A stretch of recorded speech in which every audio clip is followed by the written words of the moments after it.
En la gala del aniversario de la empresa de mi familia, mi hermana pensó que sería divertido presentarme de esta manera: esta es mi hermana, sin trabajo real, sin futuro, solo una trabajadora manual.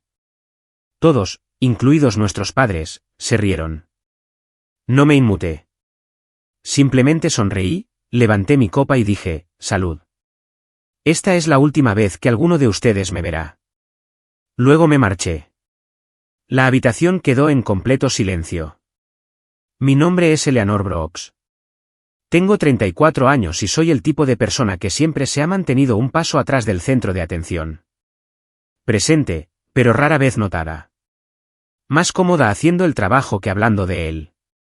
La noche en que todo se aclaró finalmente fue en la gala del 30º aniversario de la empresa de mi familia, celebrada dentro de un teatro restaurado frente al mar en Savannah.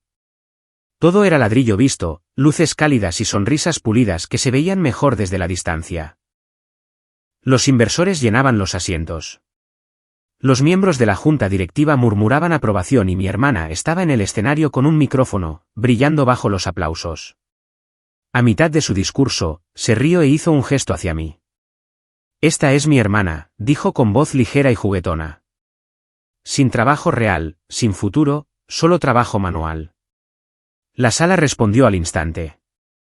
Mi padre se rió a carcajadas. Mi madre sonrió y bajó la mirada. Algunos ejecutivos se rieron entre dientes, inseguros, pero reacios a ser los primeros en detenerse. No sentí ira. Mis manos no temblaron. Lo que sentí fue una repentina y tranquila certeza, del tipo que se asienta cuando algo termina. Me puse de pie, levanté mi copa y dije con calma: salud. Esta es la última vez que alguno de ustedes me verá. Luego salí caminando y, detrás de mí, la risa se derrumbó en silencio. ¿Alguna vez te has dado cuenta en un momento de tranquilidad de que el lugar del que intentabas ganar amor nunca fue tu hogar para empezar? Y antes de continuar, ¿desde dónde nos escuchas hoy?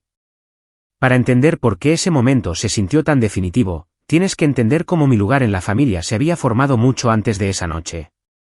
Suministros Industriales Brooks no era solo una empresa. Era el eje alrededor del cual giraba nuestra familia. Mi padre la construyó desde cero, comenzando con un solo almacén y un camión prestado, y luego expandiéndose lentamente hacia una operación regional de fabricación y logística de empresa a empresa que suministraba piezas y materiales a empresas de construcción, servicios públicos y fabricantes medianos en 3 estados. Alrededor de la mesa de la cena, se hablaba de la empresa con reverencia, como si fuera un ser vivo que exigía lealtad y sacrificio. Mi madre la apoyaba de la misma manera que apoyaba todo lo demás en nuestras vidas, en silencio, fielmente, suavizando la tensión, excusando las palabras duras y recordando a todos que lo dejaran pasar cada vez que algo parecía injusto. Ella no era cruel. Simplemente creía que la paz importaba más que la verdad, incluso cuando el silencio se producía a expensas de otra persona. Vanessa, mi hermana mayor, encajaba perfectamente en la historia que mis padres querían contar sobre el éxito. Era elocuente, pulida y segura en habitaciones llenas de gente. Cuando dijo que quería una maestría en administración de empresas, mis padres no dudaron. Pagaron el programa, presumieron de sus clases y enmarcaron su carta de aceptación. Cuando venía a casa en los descansos, mi padre le preguntaba sobre sus ideas para la empresa, asintiendo como si ella ya la estuviera dirigiendo. Cuando se graduó, le dieron un título casi de inmediato, uno que sonaba importante y orientado al futuro, algo con estrategia en él. La gente la llamaba visionaria. Mis padres lo repetían tan a menudo que se convirtió en un hecho. Mi camino se vio diferente desde el principio. Yo también fui a la universidad, pero la dejé temprano cuando mi padre dijo que la empresa necesitaba ayuda en el terreno. Se suponía que sería temporal, solo hasta que las cosas se estabilizaran. Me dije a mí misma que volvería. Me dije muchas cosas. Al principio, trabajé en la coordinación del almacén, aprendiendo sistemas de inventario, arreglando brechas de programación y averiguando por qué los envíos seguían llegando tarde o dañados. Cuando eso se estabilizó, pasé a operaciones de campo, viajando entre sitios, reemplazando donde los gerentes renunciaban o se enfermaban, y manejando problemas que nadie más quería. Más tarde, me encargué de las auditorías de seguridad, caminando por las instalaciones con un portapapeles, verificando el cumplimiento y capacitando a los equipos que ponían los ojos en blanco hasta que se daban cuenta de que yo sabía exactamente de lo que estaba hablando. Me pagaban por hora. Nunca tuve un título. En el papel, apenas existía. La explicación familiar para esto era simple e infinitamente repetida. Eleanor es buena con sus manos, decía mi padre, no sin amabilidad, como si eso lo resolviera todo. Ella es práctica. A veces se expresaba con más delicadeza, ella simplemente no es material de liderazgo. Nadie me preguntó nunca si quería liderar. Nadie me preguntó nunca qué estaba aprendiendo o qué veía desde el terreno que nunca llegaba a los informes de la sala de juntas.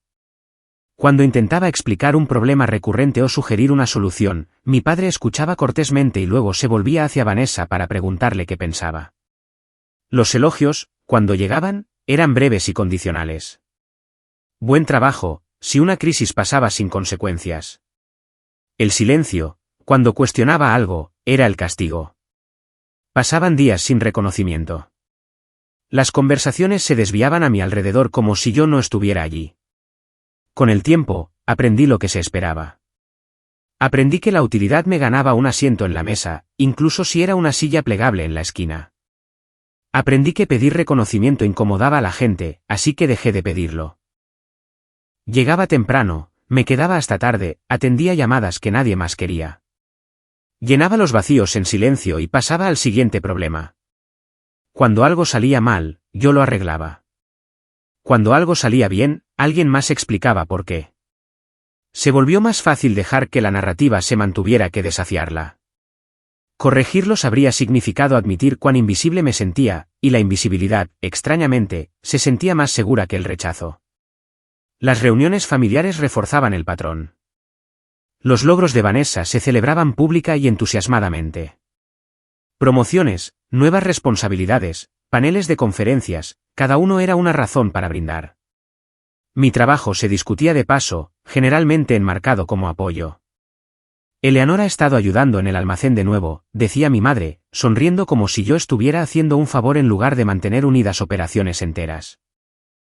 Cuando los parientes preguntaban qué hacía, mi padre respondía por mí. Ella trabaja con sus manos, decía. Aprendía a sentir y sonreír, a mantener mis explicaciones breves para que nadie se sintiera desafiado por ellas. Cuanto más me minimizaba, más suaves iban las cosas. Lo que no me di cuenta en ese momento fue cuán profundamente esa dinámica estaba moldeando mi sentido de valía. Comencé a medirme por lo útil que podía ser para las personas que rara vez me notaban a menos que algo estuviera en llamas. El descanso se sentía inmerecido. Decir no se sentía egoísta. Si bajaba la velocidad, si daba un paso atrás, me preocupaba que el delgado hilo que me conectaba con la familia se rompiera por completo. Así que me mantuve ocupada. Me mantuve callada.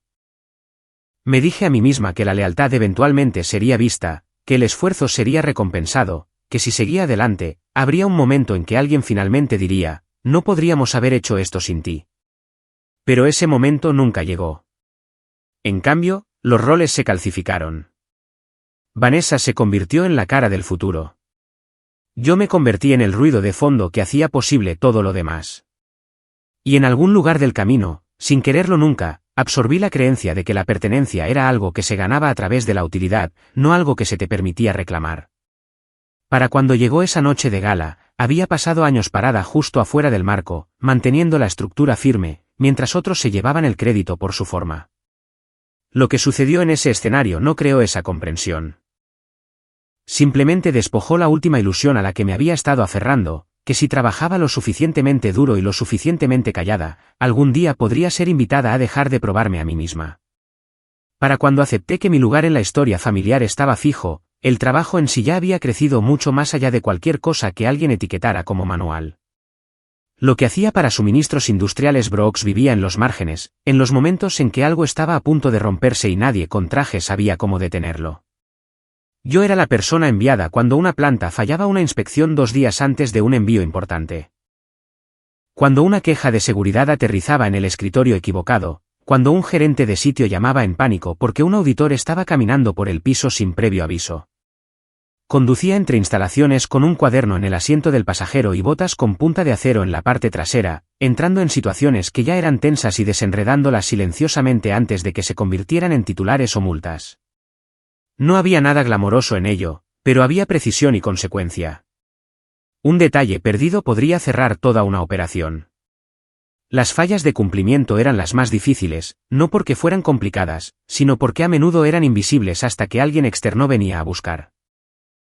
Aprendí a leer entre líneas de las regulaciones, a detectar patrones en los informes de incidentes, a reconocer qué atajos eran inofensivos y cuáles harían que alguien resultara gravemente herido. Volví a capacitar a equipos que habían estado haciendo las cosas de la misma manera durante 20 años. No dándoles sermones, sino escuchando primero, entendiendo por qué trabajaban de la manera en que lo hacían, y luego mostrándoles un método más seguro que no lo ralentizará. Cuando aparecían los inspectores de la Administración de Seguridad y Salud Ocupacional, yo caminaba por el piso con ellos, respondiendo preguntas con calma, corrigiendo problemas en tiempo real, documentando soluciones antes de que se convirtieran en citaciones. Más de una vez, vi cómo la postura de un inspector cambiaba de la sospecha al respeto, bajando el portapapeles al darse cuenta de que alguien en el sitio realmente entendía los estándares. Esos días terminaban sin cierres, sin sanciones, sin que mi nombre apareciera en un informe. Con el tiempo, construí relaciones que importaban más que los títulos. Los contratistas sabían que podían llamarme cuando un proyecto se estaba retrasando y necesitaban un plan realista, no una presentación. Los inspectores me reconocían y me saludaban por mi nombre, no porque tuviera autoridad, sino porque hacía el trabajo. Los representantes sindicales confiaban en mí lo suficiente como para traerme inquietudes directamente antes de presentar quejas, sabiendo que las tomaría en serio en lugar de descartarlas como obstáculos. Estas no eran conexiones que mi familia viera alguna vez porque no encajaban en las presentaciones de la junta directiva ni en los discursos de gala. Existían en conversaciones sobre mesas plegables en las madrugadas y en largos viajes en el tranquilo alivio que seguía a una crisis evitada. Nunca corregí la narrativa que mi familia usaba para describirme. Cuando alguien decía que trabajaba con mis manos, les dejaba creerlo. En cierto modo, era verdad. Trabajaba con mis manos. Manos que hojeaban regulaciones. Manos que señalaban peligros. Manos que estudiaban situaciones que estaban a una mala decisión del colapso. Corregirlos habría significado explicar todo lo que hacía, y explicarme a mí misma nunca había cambiado mi lugar en la habitación. Así que mantuve la cabeza gacha y dejé que los resultados hablaran de maneras que nadie en casa estaba escuchando. Lo que tampoco veían eran las noches.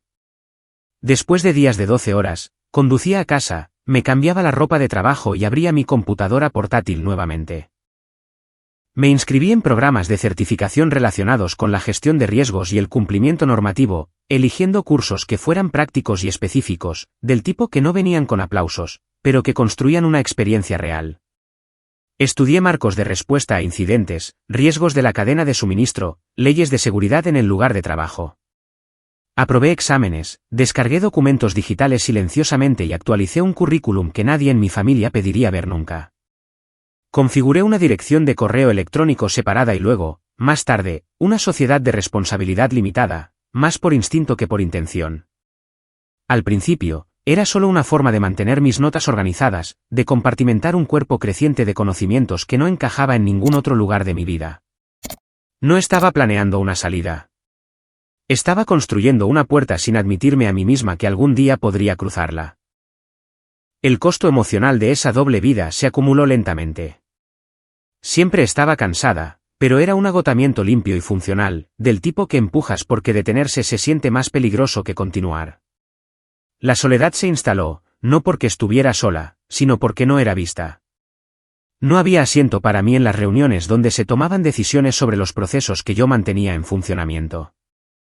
Me enteraba de los cambios de segunda mano después de que ya habían causado problemas que se esperaba que yo solucionara. Cuando las estrategias fallaban, yo absorbía las consecuencias. Cuando tenían éxito, alguien más explicaba por qué. Empecé a notar lo natural que se sentía para otros atribuirse el mérito de la estabilidad que no mantenían.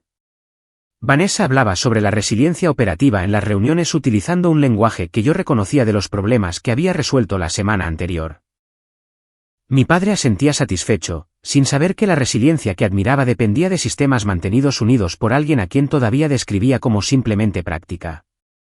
Cada vez sentía un pequeño cambio interno, un endurecimiento que no era ira tanto como claridad. Podía ver la arquitectura de la empresa más claramente que nunca, donde era fuerte y donde era frágil. Y también podía ver mi lugar dentro de ella por lo que realmente era, esencial pero intercambiable a sus ojos. Para cuando se anunció la gala de aniversario, ya había evitado más cierres de los que podía contar, suavizado relaciones que podrían haber explotado en demandas y construido una red de confianza que existía completamente fuera del conocimiento de mi familia. Nada de eso se mencionaría nunca desde un escenario. Nada de eso ganaría aplausos. Y extrañamente, esa comprensión ya no dolía como antes. En cambio, se sentía como estar en una habitación después de que se apagan las luces, capaz de ver exactamente dónde está todo porque ya no estás distraída por cómo esperabas que se viera. El anuncio de la gala de aniversario llegó de la manera en que lo hacían la mayoría de las cosas en nuestra familia, casualmente, como si fuera una ocurrencia tardía, aunque todos sabían que no lo era. Mi padre lo mencionó en la cena, con un tono ligero, ya orgulloso de algo que aún no había sucedido. 30 años de suministros industriales Brooks, grandes inversores llegando en avión, un anuncio de expansión formal que señalaría la siguiente fase de la empresa. Hablaba de ello como un hito y una actuación, todo en uno, una velada diseñada no solo para celebrar el pasado, sino para asegurar el futuro. Vanessa hablaría, por supuesto. Ella ya estaba posicionada como la cara de lo que vendría después, el puente entre el coraje de los fundadores y cualquier visión que se suponía que seguiría. Yo asentí, escuchando, ya consciente del peso silencioso que se asentaba en mi pecho. Conocía habitaciones así. Sabía cómo se formaban las historias en ellas. Y sabía instintivamente que no habría lugar para mí en la versión de la historia que planeaban contar. Durante unos días después de esa conversación, me dije a mí misma que no iría. Había excusas prácticas que podía usar, viajes, trabajo, agotamiento. Pero debajo de ellas había algo más simple y más difícil de admitir. No quería sentarme durante otra velada siendo reducida a un personaje secundario en mi propia familia, especialmente frente a extraños cuya opinión de repente importaba más que la mía. Imaginé los aplausos, los discursos pulidos, la forma en que la gente se inclinaría cuando Vanessa hablara y se alejaría cuando yo lo hiciera. El pensamiento me dejó cansada antes de que el evento hubiera llegado. Saltárselo se sentía como autoprotección, como elegir no volver a abrir una herida que nunca sanó del todo. Mi madre llamó unos días después. Ella no discutió. Nunca lo hacía. Enmarcaba todo como una solicitud envuelta en obligación. Solo preséntate, dijo suavemente, como si la asistencia sola fuera un acto neutral. Es importante para tu padre. Sé solidaria. Solidaria era una palabra que usaba a menudo, una palabra que generalmente significaba silencio, resistencia y una voluntad de suavizar la incomodidad para que otros no tuvieran que sentirla. Casi dije que no. Incluso abrí la boca para explicar que estaba ocupada, que tenía trabajo, que no me sentía bien. Pero la vacilación familiar se deslizó, el reflejo de hacer las cosas más fáciles para todos los demás. Al final, acepté, no porque quisiera, sino porque todavía no confiaba en mí misma para alejarme por completo. En las semanas previas a la gala, la empresa bullía con una especie de emoción ensayada. Los correos electrónicos volaban de un lado a otro sobre logística, listas de invitados, puntos de conversación. Capté vislumbres de ello al pasar, conversaciones escuchadas en los pasillos, referencias a números y proyecciones que flotaban por encima de las realidades cotidianas que yo estaba manejando. Vanessa estaba en todas partes practicando su discurso en salas de conferencias, afinando chistes, ajustando frases para que aterrizaran justo bien. Una vez pasé por una puerta abierta y la escuché ensayando una línea sobre la familia, su voz cálida y segura, risas puntuando el final de cada oración. Me detuve un momento escuchando, no porque quisiera escucharlo, sino porque alguna parte de mí necesitaba saber qué historia se estaba contando sin mí en ella. La noche de la gala llegó con el tipo de fanfarria que te hace sentir pequeño antes incluso de cruzar la puerta. El lugar era hermoso de una manera que se sentía deliberada, histórico, restaurado, cuidadosamente curado para señalar tanto tradición como impulso hacia adelante. Mientras me vestía, me paré frente a mi armario más tiempo del necesario, sopesando opciones para las que ya sabía la respuesta. Elegí algo simple, un atuendo limpio y profesional que no llamara la atención, no compitiera, no invitara a comentarios. No estaba allí para ser vista. Estaba allí para cumplir una obligación y luego irme. Al mirar mi reflejo, me sentí compuesta, casi distante, como si me estuviera preparando para una reunión en lugar de una celebración ligada a mi propia familia. En el interior, la habitación zumbaba con conversación. Los inversores estrechaban manos. Los miembros de la junta intercambiaban sonrisas familiares. Todo se veía exactamente como se suponía que debía ser. Encontré mi asiento después de revisar el gráfico publicado cerca de la entrada, escaneando nombres hasta que mis ojos aterrizaron en el mío. Última fila, no escondida exactamente, pero lo suficientemente lejos como para pasar desapercibida fácilmente. No debería haberme sorprendido, pero lo hizo lo suficiente como para doler. Los arreglos de asientos nunca son accidentales. Reflejan prioridades, narrativas, quién pertenece al primer plano y quién está destinado a mezclarse con el fondo. Tomé mi lugar sin comentarios, doblando mis manos en mi regazo, recordándome que esto era temporal. Desde donde estaba sentada, podía ver a Vanessa cerca del escenario, rodeada de personas que se inclinaban mientras ella hablaba, asintiendo, riendo en los momentos adecuados. Se veía cómoda, practicada, ya interpretando el papel que todos esperaban de ella. Mi padre rondaba cerca, el orgullo irradiando de él, mi madre justo detrás ajustando detalles, suavizando bordes, asegurándose de que nada interrumpiera la imagen. Lo observé todo con una extraña sensación de distancia, como si estuviera observando un ritual familiar desde el exterior. Cuanto más observaba, más claro se volvía que mi presencia o ausencia no hacía ninguna diferencia real en el evento en sí. Yo era un accesorio. Una casilla marcada. Un símbolo de unidad al que podían señalar si era necesario. A medida que las luces se atenuaban y comenzaba el programa, sentí una opresión silenciosa en el pecho. No miedo, no ira, sino algo más cercano a la anticipación. Había una sensación, sutil pero innegable, de que me estaba acercando a una línea que no podría descruzar. No sabía exactamente cómo se desarrollaría la noche, pero sabía lo suficiente como para reconocer las señales, la risa ensayada, el fraseo cuidadoso, la forma en que se enfatizaban ciertos nombres y se omitían otros. Sentada allí escuchando, me di cuenta de que lo que sucediera a continuación no sería nuevo. Simplemente haría visible lo que siempre había estado allí, esperando el momento adecuado para ser dicho en voz alta. El programa se movió de la manera en que siempre lo hacen estas cosas, suave, pulido, cuidadosamente cronometrado para que nadie tuviera que sentarse con el silencio por mucho tiempo. Un breve montaje se reprodujo en la pantalla sobre el escenario. Fotos antiguas de mi padre parado frente al primer almacén. Tomas granulosas de carretillas elevadoras y paletas, luego imágenes más nuevas de cortes de cinta y ejecutivos sonrientes. La gente aplaudía en los momentos adecuados, el tipo de aplauso que dice, aprobamos esta historia que nos están contando. Cuando Vanessa salió, la habitación se iluminó con atención. Llevaba un vestido que atrapaba las luces del escenario y la hacía lucir como si perteneciera allí, como si el escenario hubiera sido construido para ella. Tomó el micrófono con una confianza fácil, una sonrisa practicada, y abrió con chistes sobre la familia. Como nadie puede motivarte como las personas que saben exactamente cómo meterse bajo tu piel.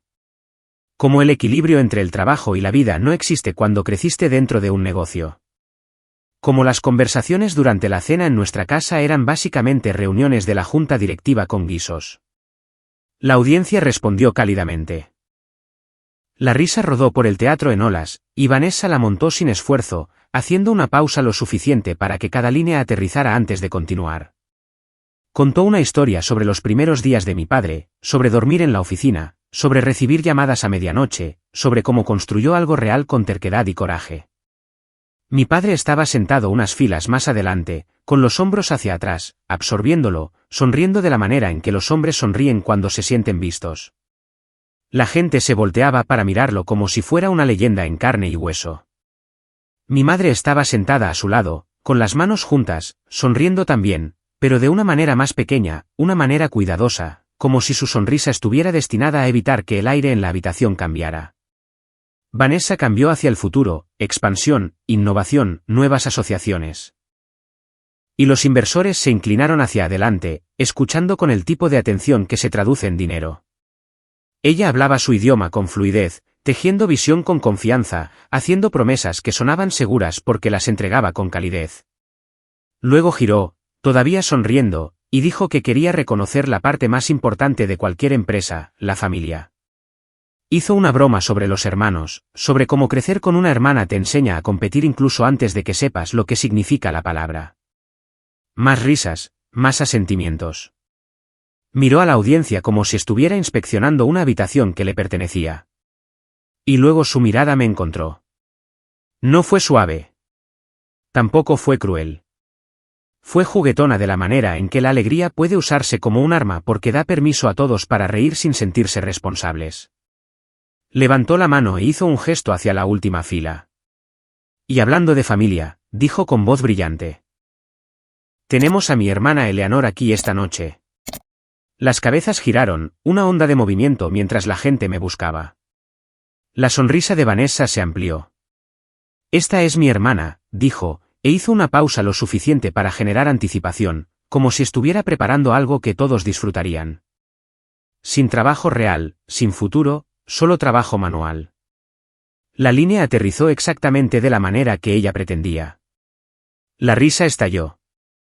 No risitas educadas, no diversión contenida, sino una risa completa y resonante que llenó el teatro como una ola. La gente se rió porque la sala les dijo que era seguro hacerlo. Se rieron porque Vanessa era segura y encantadora y estaba parada bajo las luces con un micrófono, y yo era solo una mujer en la última fila sin un título que alguien reconociera. Observé las caras mientras la risa rodaba. Vi a un miembro de la junta inclinar la cabeza, sonriendo torpemente, y luego reír de todos modos porque no quería ser el único que no lo hiciera. Vi a la esposa de un inversor cubrirse la boca con la mano, con los ojos moviéndose inciertos, y luego relajarse en una sonrisa cuando las personas a su alrededor se rieron más fuerte. Vi empleados que sabían exactamente lo que yo hacía. Personas con las que había estado al lado en los pisos de la fábrica y en las salas de descanso se rieron también, con expresiones tensas, atrapadas entre la lealtad y la supervivencia. Y luego vi a mi padre. Se rió abiertamente, con orgullo, como si la broma confirmara algo verdadero, algo que siempre había creído. El sonido de su risa me hizo algo extraño. No dolió de la manera en que podría haberlo hecho hace años. No cortó. No escoció. Simplemente aclaró. Mi madre no se rió. Tampoco intervino. Se quedó quieta, bajando los ojos a su regazo, con la boca apretada en una línea fina que podría haber sido arrepentimiento o incomodidad, o simplemente el instinto de desaparecer cuando las cosas se ponían complicadas. Su silencio fue más fuerte que la risa de mi padre. En ese momento, entendí que ella nunca me elegiría a mí sobre la paz de la habitación. Ella nunca interrumpiría una línea de aplausos, incluso si el aplauso se basaba en mi humillación. Ella se sentaría allí y esperaría que pasara rápido, para luego decirme que no lo tomara como algo personal, que lo dejara pasar, que fuera la persona más madura. La comprensión no me rompió el corazón. Lo alivió de una manera tranquila y terrible, como finalmente dejar algo pesado que no te habías dado cuenta de que habías estado cargando durante años. La risa continuó y Vanessa permaneció en el escenario sonriendo, dejándola respirar, disfrutando el momento de la manera en que lo hacen los artistas cuando saben que se han ganado a su audiencia. Miré mis manos descansando tranquilamente en mi regazo. No estaban temblando. Mi estómago no se estaba retorciendo. Ni siquiera estaba enojada. Lo que sentí fue una sensación limpia y aguda de finalización, como una puerta cerrándose suavemente detrás de mí. Hay momentos en los que te das cuenta de que has estado negociando por un lugar que nunca estuvo destinado a ser tuyo. Momentos en los que el último hilo de esperanza se rompe sin drama, sin ruido. Este fue ese momento.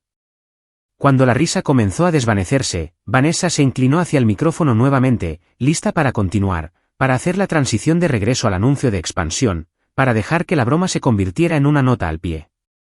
Pero me puse de pie. El movimiento fue pequeño y, sin embargo, cambió la energía en la habitación porque la gente nota cuando la persona de la que se ríen se niega a quedarse sentada. Las conversaciones se calmaron, las cabezas volvieron a girar, algunas sonrisas vacilaron al darse cuenta de que podría haber consecuencias para una broma que acababan de disfrutar. No miré a Vanessa. No miré a mi padre. Entré en el pasillo con la misma calma que usaba al entrar en una inspección, cuando una situación ya era tensa y la única forma de atravesarla era la firmeza. Recogí mi copa de la pequeña mesa al lado de mi asiento, con el tallo frío contra mis dedos, y la sostuve lo suficiente para ser vista.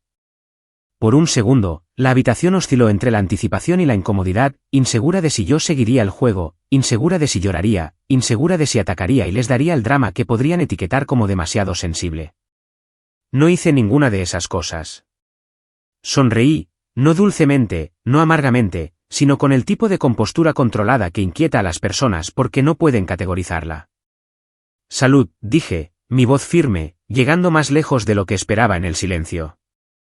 Hice una pausa el tiempo suficiente para que la palabra se asentara. Esta es la última vez que alguno de ustedes me verá.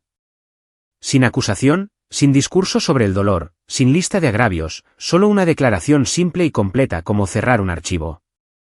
Por un instante, nadie se movió. La sonrisa de Vanessa se congeló en los bordes, poniéndose rígida como si no pudiera decidir si reírse de ello. La expresión de mi padre cambió, confusión parpadeando en su rostro como una grieta en el vidrio. Mi madre finalmente levantó la vista, sus ojos se abrieron ligeramente, no con ira, sino con una creciente sensación de consecuencia. Alguien cerca del frente soltó una pequeña risa nerviosa que murió inmediatamente cuando nadie se unió.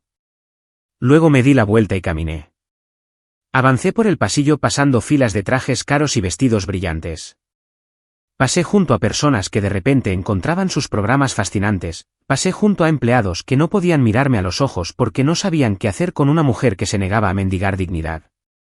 Mis tacones resonaban contra el suelo con un ritmo constante.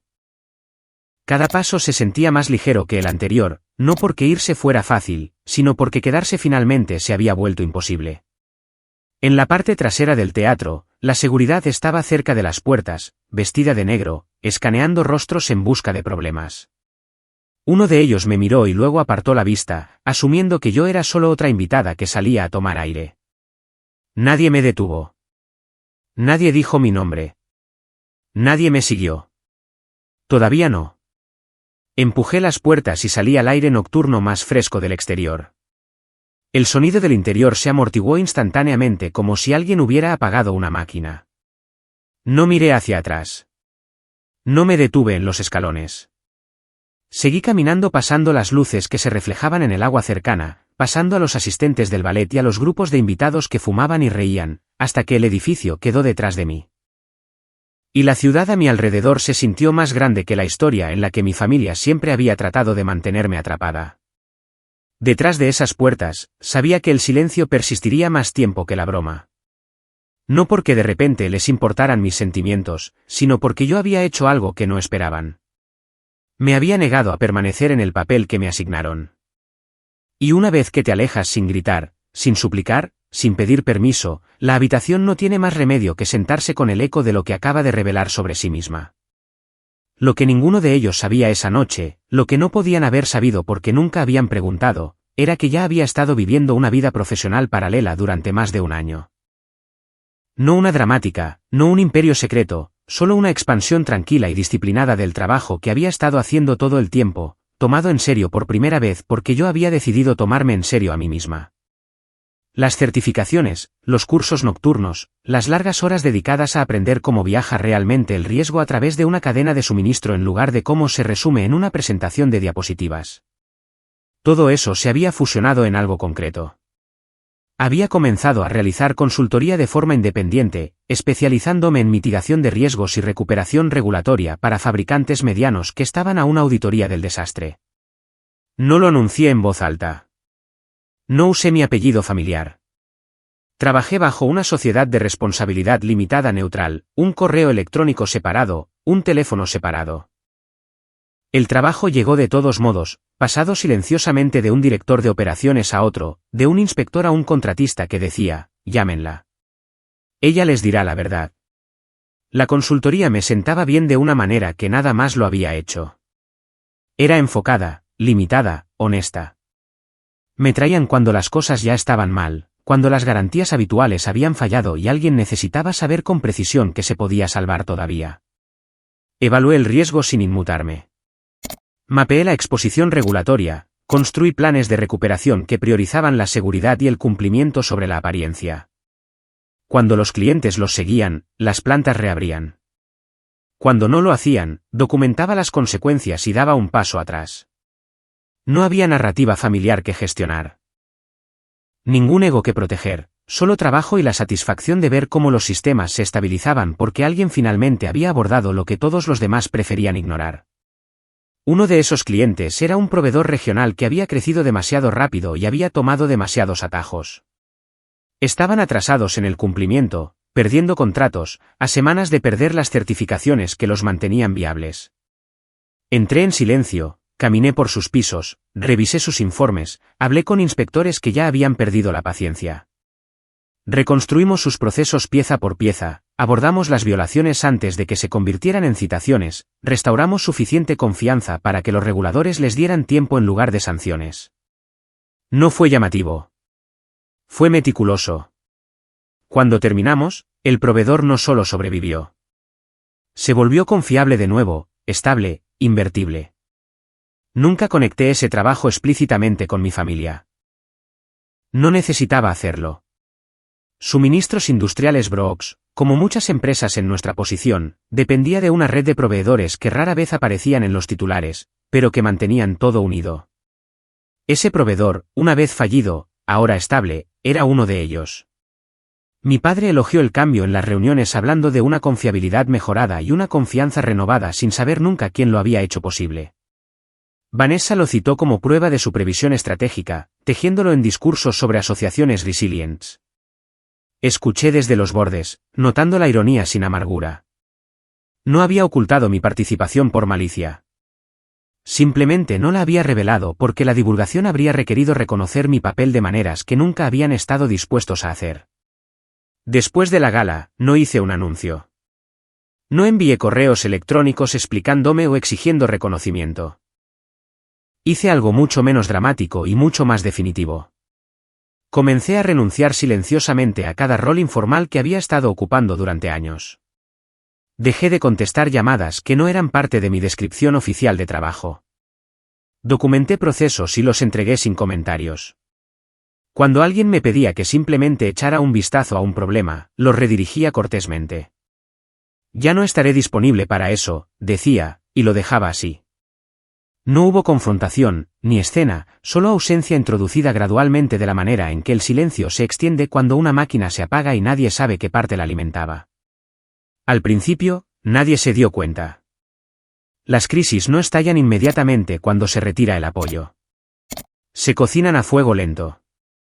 Los problemas menores tardaban más en resolverse. Los inspectores hacían preguntas que nadie respondía del todo bien.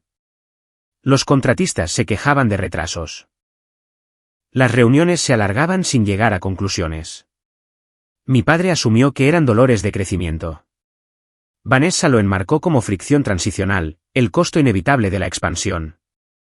Observé desde la distancia, no con satisfacción, sino con una conciencia constante de que a los sistemas que había estado apuntalando ahora se les pedía que se mantuvieran por sí mismos.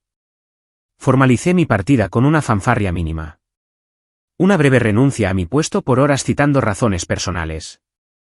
No se hizo ninguna contraoferta. Ninguna conversación siguió. Se manejó de la manera en que mis contribuciones siempre se habían manejado, eficientemente, en silencio, sin curiosidad.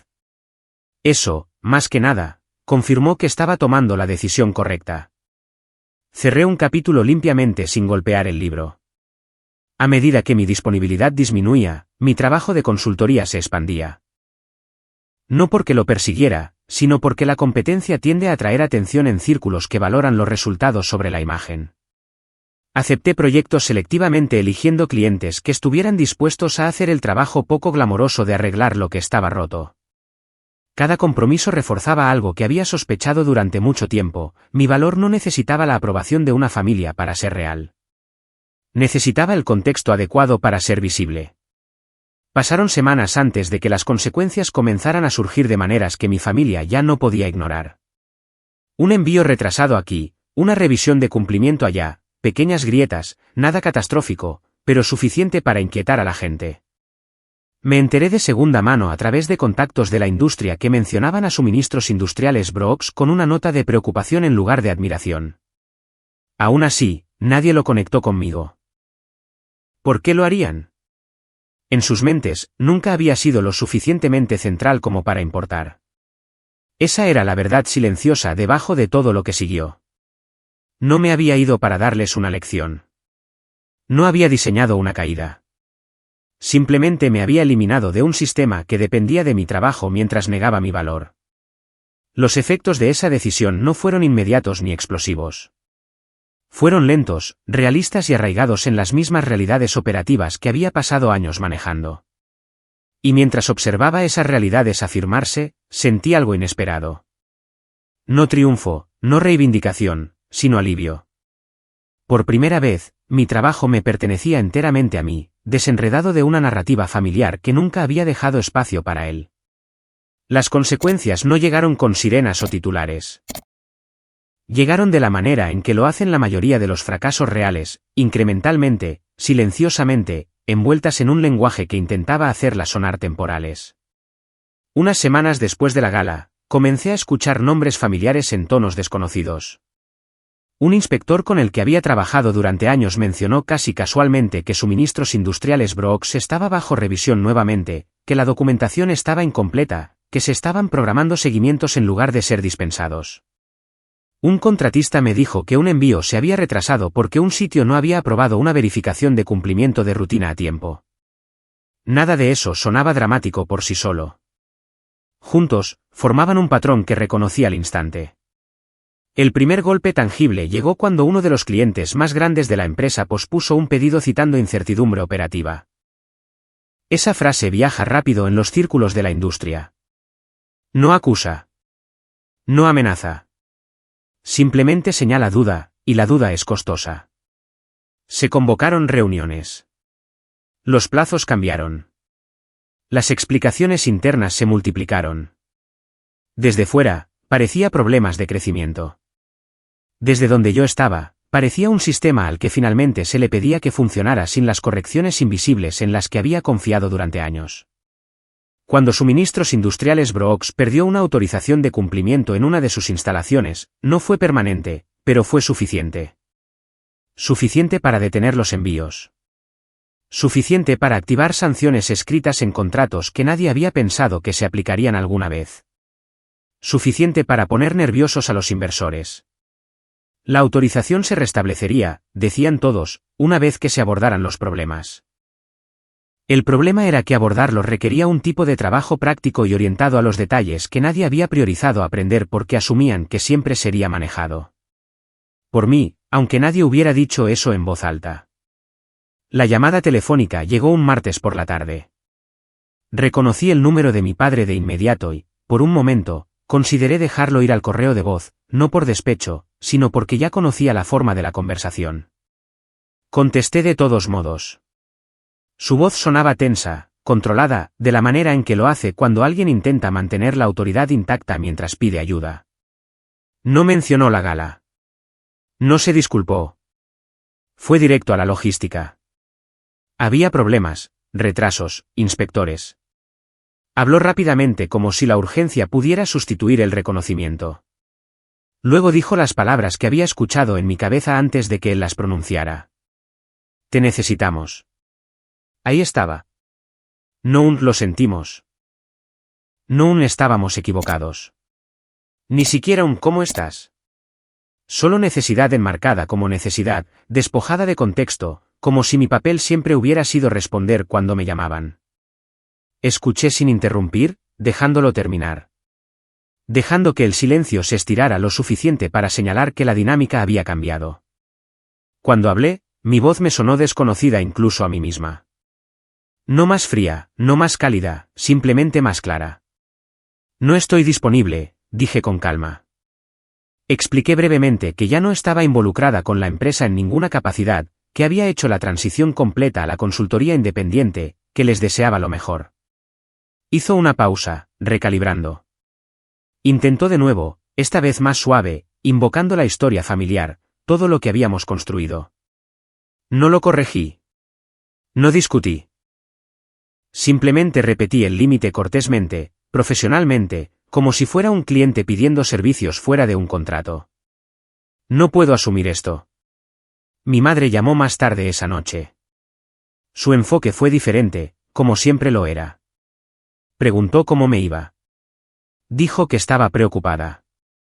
Dijo que las cosas se sentían tensas y que odiaba el conflicto. Me recordó suavemente cuánto estrés tenía mi padre, cuán importante era unirse durante los tiempos difíciles. Nunca mencionó la risa, ni el silencio, ni ese momento en el escenario. Cuando le dije que mi respuesta no había cambiado, hubo una tranquila toma de aire en el otro extremo de la línea, un sonido que sugería decepción más que sorpresa. Simplemente no quiero que te arrepientas de esto, dijo. Entendí entonces que el arrepentimiento para ella significaba interrupción, no injusticia. Le dije que me sentía cómoda con mi decisión. Vanessa no llamó al principio. Cuando lo hizo días después, su tono era brusco, profesional, despojado de la calidez que usaba en el escenario. Habló de plazos y clientes y expectativas como si fuéramos colegas que simplemente habían perdido el contacto. Dijo que mi experiencia sería invaluable, que no tenía que ser complicado. La dejé hablar, notando con qué facilidad caía en asumir acceso. Cuando respondí, usé el mismo lenguaje que usaba con cualquier consulta. Le agradecí por contactarme. Le expliqué que no podía comprometerme. Sugerí, en cambio, que contactaran a una firma con la capacidad para manejar sus necesidades. Esa parte era importante. No los dejé sin opciones. Los remití a otra consultora, competente, respetable, costosa, una firma que haría el trabajo a fondo, pero sin la inversión emocional que yo alguna vez aporté a problemas que no eran míos para resolver. La recomendación fue genuina.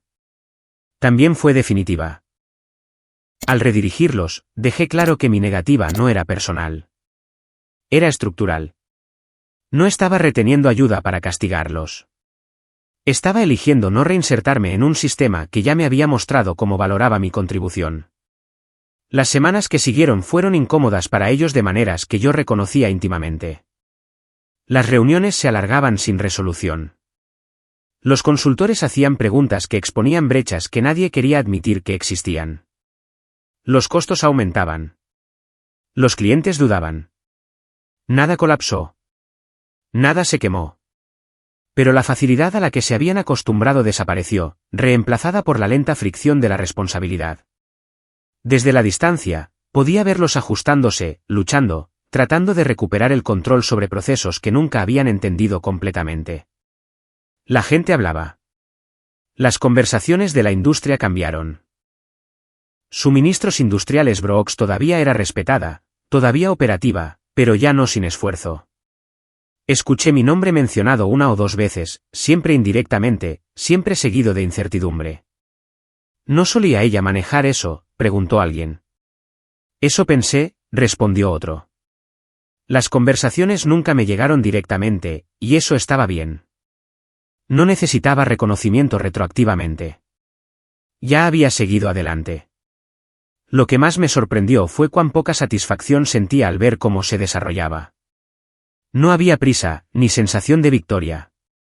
Solo una confirmación constante de que eliminarme había revelado verdades. Ninguna confrontación podría haberlo hecho.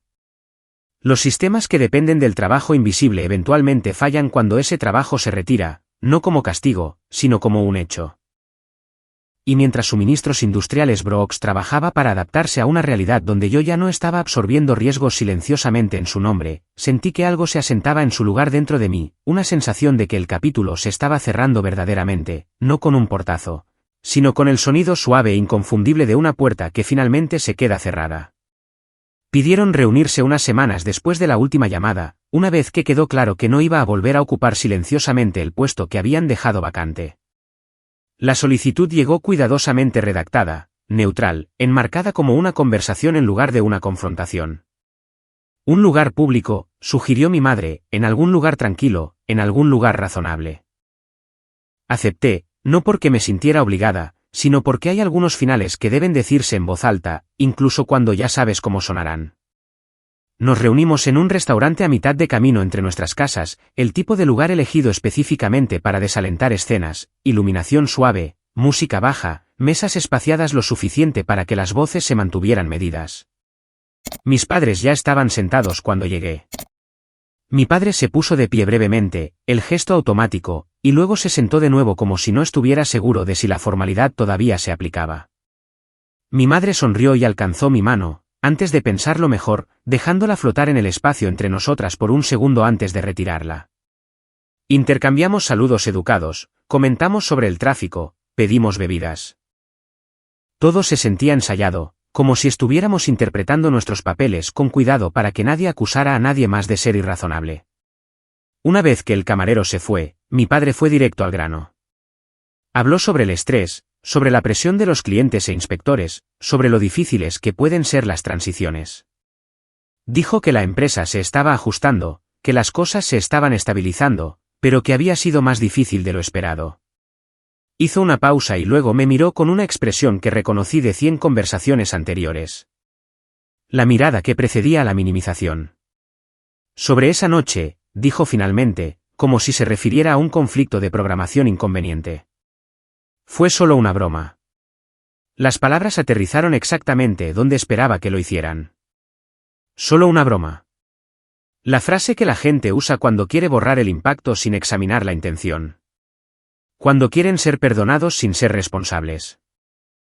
Mi madre asintió levemente, con los ojos fijos en la mesa, esperando ya que yo suavizara esto como siempre lo había hecho. Por un momento, no dije nada. Tomé un sorbo de agua, sentí el vaso frío contra mis dedos, noté lo tranquilo que se sentía mi cuerpo. Sin corazón acelerado, sin garganta apretada, solo claridad. No fue la broma, dije uniformemente. Mi voz no se elevó. No me incliné hacia adelante. Me quedé exactamente donde estaba, anclada en la silla, hablando de la manera en que lo haría en un entorno profesional cuando los hechos importaban más que los sentimientos. Fue el patrón. Mi padre frunció el ceño, confundido, tal vez genuinamente. Siempre había luchado para ver patrones, cuando cada instancia individual podía explicarse. Continué, no apresurada, no emocional, solo precisa.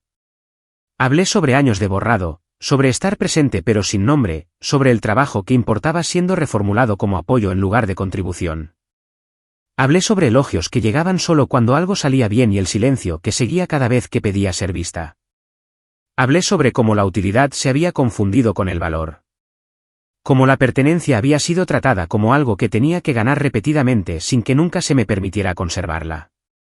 Mi madre levantó la vista entonces, con los ojos brillantes pero atentos. No interrumpió. Rara vez lo hacía cuando las cosas se volvían incómodas. Mi padre se movió en su asiento, la actitud defensiva subiendo y luego bajando, inseguro de cómo contrarrestar algo que no era una acusación tanto como un inventario. No les estaba pidiendo que estuvieran de acuerdo.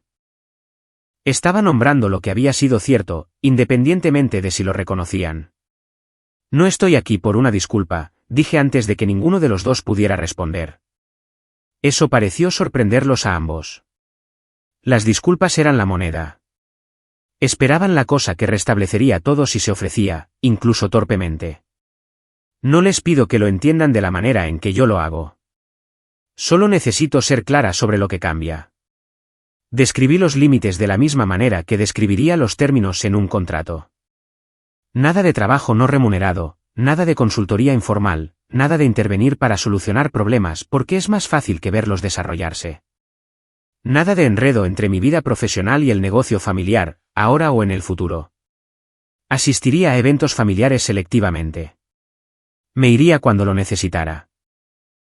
Ya no me haría más pequeña para mantener las habitaciones cómodas. Mi padre abrió la boca, la cerró y luego intentó un enfoque diferente. Habló sobre la lealtad, sobre la familia manteniéndose unida, sobre cómo las cosas se habían construido con sacrificio. Escuché, asentí una vez y dejé que las palabras pasaran sin absorberlas. La lealtad no se mide por cuánto estás dispuesta a borrarte a ti misma, dije en voz baja. Y el sacrificio deja de ser noble cuando se espera desde una sola dirección. Hubo una larga pausa después de eso. El tipo de pausa que se estira porque nadie sabe qué viene después. Mi madre alcanzó su servilleta, la dobló, la desdobló. Mi padre miró la condensación en su vaso, con la mandíbula apretada. Podía verlo recalculando, tratando de averiguar si había una manera de recuperar terreno sin ceder demasiado. Por primera vez, me di cuenta de que no importaba lo que él decidiera. El resultado ya no dependía de su comprensión. Espero que a la empresa le vaya bien, dije, suavizando mi tono sin debilitar mi posición. Realmente lo espero. Simplemente ya no soy parte de ella. Me puse de pie entonces, no abruptamente, no con drama, simplemente señalando que la conversación había llegado a su fin.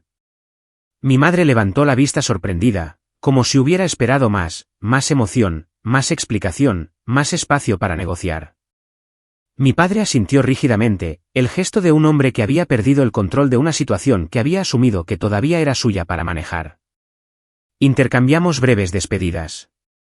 Caminé hacia la puerta, consciente de otros comensales a nuestro alrededor, inconsciente de cualquier necesidad de bajar la voz porque no había habido nada que ocultar. Afuera, el aire se sentía más ligero, el ruido de la calle me conectaba a tierra. No me sentí triunfante. No me sentí triste. Me sentí completa, como si finalmente hubiera dicho la última frase en una conversación que se había estado arrastrando durante años. Mientras me alejaba conduciendo, me di cuenta de que algo más había cambiado. La confrontación no había sido para convencerlos de mi valor. Había sido para escucharme a mí misma decirlo en voz alta sin disculpas, sin esperar permiso. Lo que eligieran hacer con eso era cosa suya. Ya había hecho lo que vine a hacer. Después de esa cena, mi vida no cambió de ninguna de las formas que la gente espera cuando una historia llega a su punto de inflexión. No hubo un salto dramático, ningún anuncio público, ningún momento en el que me parara frente a nadie y dijera, miren en lo que me convertí sin ustedes. Las cosas simplemente continuaron, más firmes y más intencionales de lo que nunca habían sido antes. Mi trabajo de consultoría, que ya había crecido más allá de lo que podía manejar razonablemente sola, evolucionó hacia algo más estructurado. Acepté un puesto senior en una firma nacional que se especializaba en riesgo operativo y recuperación regulatoria. Un lugar donde mi experiencia no era algo para ser justificado o minimizado, sino la razón por la que estaba allí. El título venía con recursos, con un equipo, con la autoridad para decir no tan fácilmente como sí. Por primera vez, mi trabajo existía dentro de límites claros que protegían tanto mi tiempo como mi energía. Elegí proyectos con cuidado, no los ruidosos, no los glamorosos.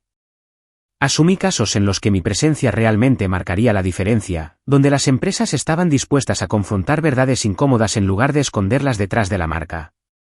Viajaba menos que antes, pero cuando lo hacía, era bajo mis propios términos. Ya no sentía el tirón constante de probarme a mí misma a través del agotamiento. La competencia se asumía. El respeto estaba integrado en la estructura. Fue un tipo de éxito tranquilo, del tipo que no se anuncia a sí mismo, sino que aparece consistentemente día tras día sin pedir aplausos. Mi familia no se enteró de nada de esto por mí.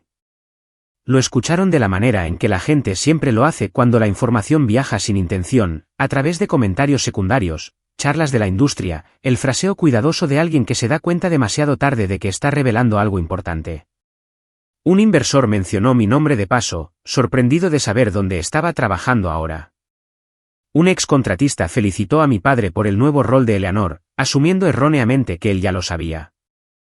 Cada vez que la noticia aterrizaba, lo hacía un poco diferente, no como una revelación, sino como una acumulación de hechos que ya no encajaban en la historia que se habían estado contando a sí mismos.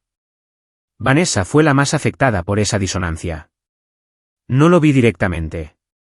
Me enteré más tarde filtrado a través de contactos mutuos que hablaban con cuidado, no queriendo parecer desleales a nadie. Decían que se había vuelto más rígida en las reuniones, menos fluida, que hablaba más y escuchaba menos, que se erizaba cuando surgía mi nombre, incluso indirectamente, como si le recordara algo que preferiría mantener enterrado. Hubo susurros sobre su confianza deshilachándose en los bordes, sobre presentaciones que se sentían sobreensayadas, sobre decisiones tomadas demasiado rápido. Nada dramático, nada público, solo el silencioso desenmarañamiento que ocurre cuando alguien se da cuenta de que su posición nunca fue tan segura como creía. No sentí ninguna satisfacción al escuchar nada de eso. Cuando la gente me contaba estas cosas, escuchaba, asentía y seguía adelante. No había emoción en verla luchar, ninguna sensación de equilibrio restaurado a través de su incomodidad. En todo caso, confirmaba lo que ya había entendido. Las dinámicas que nos habían formado no eran fallas personales tanto como guiones heredados. Ella todavía estaba interpretando el papel que le habían dado. Yo simplemente me había bajado del escenario. Ocasionalmente, recibía un mensaje de mi madre, breve y cuidadoso. Preguntaba cómo me iba. Mencionaba el clima, un evento, un pariente lejano. Nunca preguntaba sobre mi trabajo directamente, como si reconocerlo pudiera hacer que la distancia entre nosotras fuera más permanente. Mi padre se mantuvo en silencio. Ese silencio ya no se sentía como un castigo. Se sentía como la aceptación de un límite que no había elegido pero que ya no podía ignorar. Lo que más me sorprendió fue mi propia reacción, o la falta de ella. No me sentí reivindicada.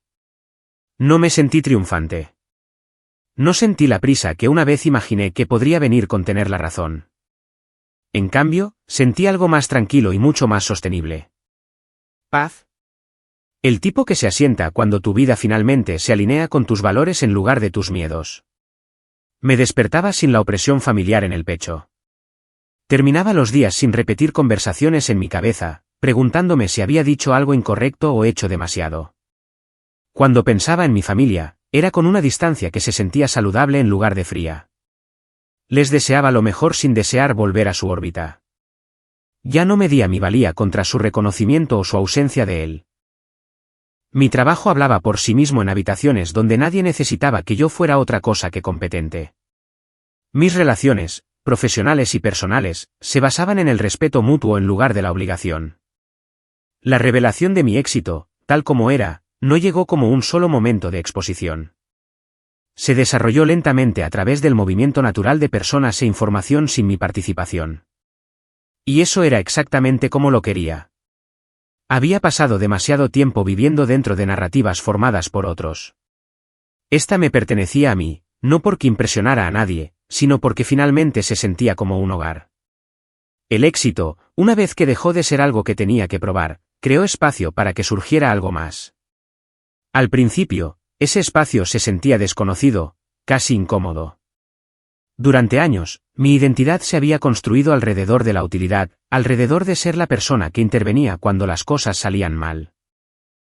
Cuando la urgencia se desvaneció, cuando mis días ya no estaban formados por las emergencias de otras personas, me di cuenta de lo poco que sabía sobre lo que significaba simplemente existir sin ganarme mi lugar. Fue entonces cuando decidí comenzar terapia. No porque estuviera en crisis, sino porque finalmente tenía la claridad para admitir que sobrevivir a un sistema no significa que salgas sin marcas de él. La terapia no fue dramática ni reveladora de la manera en que la gente a veces describe. Fue lenta, repetitiva, sólida. Sesión tras sesión, hablé sobre patrones en lugar de eventos. Sobre cómo el elogio siempre se había sentido condicional. Sobre cómo el silencio me había enseñado más que la crítica. Sobre el reflejo de funcionar en exceso, de anticipar las necesidades antes de que se hablaran, de creer que el descanso tenía que justificarse por el agotamiento. Nombrar esos patrones no los borró de la noche a la mañana, pero suavizó su agarre. Comencé a reconocer cuando mi impulso de intervenir no era generosidad, sino miedo. Miedo de que si no era útil, sería olvidada. Una vez que pude ver eso, pude elegir de manera diferente. Aprender a descansar fue más difícil que cualquier certificación que hubiera obtenido. El descanso, descubrí, no es solo la ausencia de trabajo. Es la ausencia de vigilancia. Significaba dejar correos electrónicos sin respuesta hasta la mañana. Significaba tomar fines de semana sin disculparme por ellos.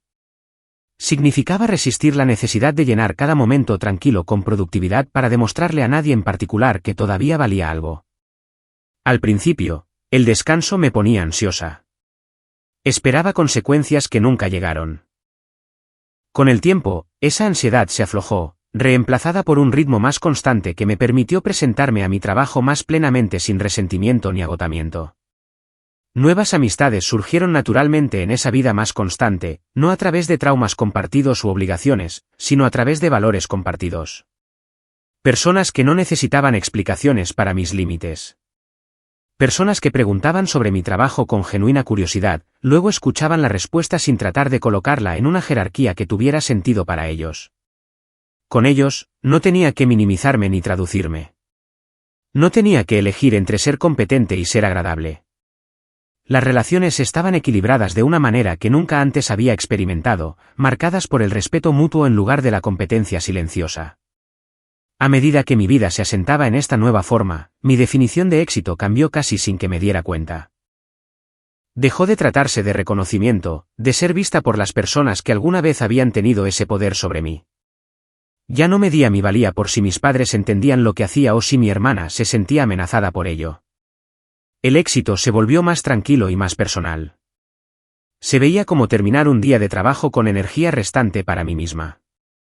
Se veía como elegir proyectos que se alinearan con mis valores en lugar de mis inseguridades. Se veía como saber que podía alejarme de cualquier situación que exigiera mi silencio como el precio de la pertenencia. Me encontré pensando de manera diferente sobre los años que había pasado haciendo lo que mi familia descartaba como trabajo manual.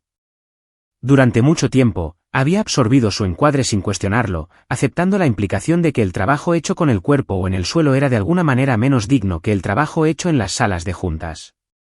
La distancia me dio perspectiva. No había nada vergonzoso en esos años. Me habían enseñado cómo funcionan realmente los sistemas, cómo las políticas se traducen en práctica, cómo las decisiones tomadas lejos del piso se extienden hacia afuera de maneras que los ejecutivos rara vez ven. Ese trabajo me había dado credibilidad con personas que entendían las consecuencias, con inspectores y contratistas y trabajadores cuya confianza tenía que ganarse, no asumirse. La vergüenza, me di cuenta, nunca había pertenecido al trabajo. Había sido proyectada sobre él por personas que necesitaban jerarquía para sentirse seguras, que confundían visibilidad con valor y títulos con competencia. Entender eso no me enojó, me hizo libre. Podía honrar esa parte de mi historia sin defenderla, integrada en una narrativa más amplia que ya no giraba en torno a probar mi valía a nadie más. A veces, los recuerdos de la gala surgían inesperadamente. Las luces, la risa, la forma en que la habitación se había quedado en silencio cuando me puse de pie. Cuando lo hacían, ya no llevaban el aguijón que alguna vez pudieron haber tenido.